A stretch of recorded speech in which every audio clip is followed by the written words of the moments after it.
very much. European football next season.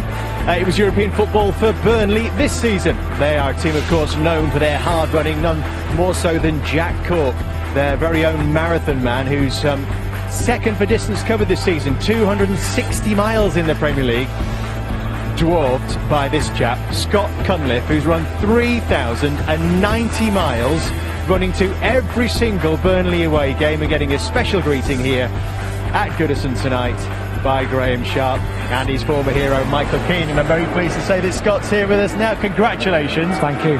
You must be slightly crazy, Scott, but what's it all about? Well, really, I wanted to sort of take my love of running, combine that with my love of away days, and just set myself a challenge. And yeah, the Runaway Challenge was born, and yeah, it's been a crazy season. Absolutely, but the big win has been charity. How much have you raised? For sure, we run about 24 grand at the moment.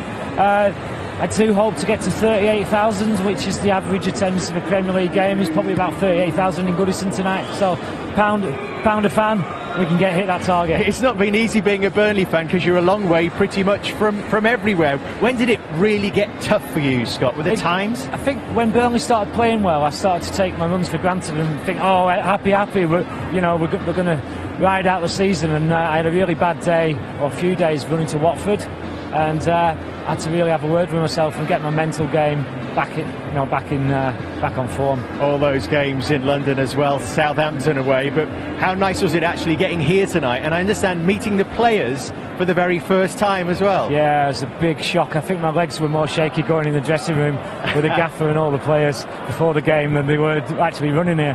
But yeah, that was a nice touch from Burnley and the club, the fans, local business have supported me all season, and just totally inspiring for me to have all that backing. Well, you might inspire them here this evening. Or what about you? A man like you never stands still for long. What's your next challenge? I'm going to do park run tomorrow morning, and then obviously, and then the focus is on really sort of making sure that the money we've raised transforms other people's lives. So I'll spend a few months looking at that, and I've got my eye on the World Cup 2022 Qatar. Oh wow! Yeah, that's an epic challenge, and I'd love to fly an England flag and raise some more money. You better set up now, I think, then, Scott. You've only got 3 years. I need a sponsor. It's a brilliant effort, Scott. Thank you so much for being with us tonight. Enjoy the game here this evening. It's been a terrific end to Burnley's season, hasn't it? After they played Everton at Turf Moor, what was it, Boxing Day? They lost 5-1, and Everton were 3 down, 3 up after 22 minutes there. And look, that was the 19th game of their season. Burnley won 3 of those first 19. Since then, they've won 8, and you can see everything's up, scoring more goals, conceding almost half as many. Let's hear from Ashley Barnes, who's been in brilliant goal-scoring form since then, and his manager, Sean Dyche, with Patrick Davison. Sean, you said yourself the low point of your season was the Everton home game, but how far have you come since? Well, it was a low point, but it was a reminder, and it gave us clarity from then. 28 points, a healthy return from then. So, I think it was an adjustment period, and I think the lads have adjusted well. Part of the turnaround has been the goals of the front two. What effect does that have when you feel like you can get a goal from anywhere, when you can nick a game? Well, it's often the best form of defence, actually, is attack. If the defenders in the defensive unit are believing in the front players to go and score goals, it adds that desire to go and make sure that you do your job and keep a clean sheet. And equally, if you're not scoring goals, you're thinking any mistake might cost you, and I think that's changed over the season. In the second half of the season, we've been very strong on the scoring front, and of course that's affected the defensive side of things. Ashley obviously had a rough day against these back in December, but how much better are you now? How much more confident? Yeah, I think since that day, that was the turning point, to spur us on for the second part of the season. You know Michael Keane particularly well. When you're up against the centre half, does that change anything?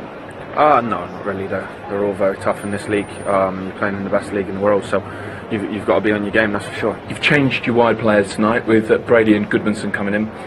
What can you tell us about why? Well, more about the freshness, really. Dwight's had a fantastic second half of the season. He works ever so hard, and Jeff is, he puts a shift in wherever we put him on the pitch. We ask a lot of him. So more about the freshness. 2 good players, 2 international footballers, and we believe in them, and we think they're high quality players. John Walters has been part of that Burnley dressing room this season. So who'd be your player of the year if you're voting, John? Dwight McNeil's played pretty well all season. James Tarkowski's been right up there. But I think the big 10 or fortunes is playing the 2 up front with Ashley Barnes and Chris Wood. So I'll go with Ashley Barnes. And why would he edge it from Chris Wood then? I think his all-round game. I think he's consistent with it. He doesn't give defenders a rest. He's non-stop all game. Obviously, I know him personally, so there's a bit of personal emotion in there. But he causes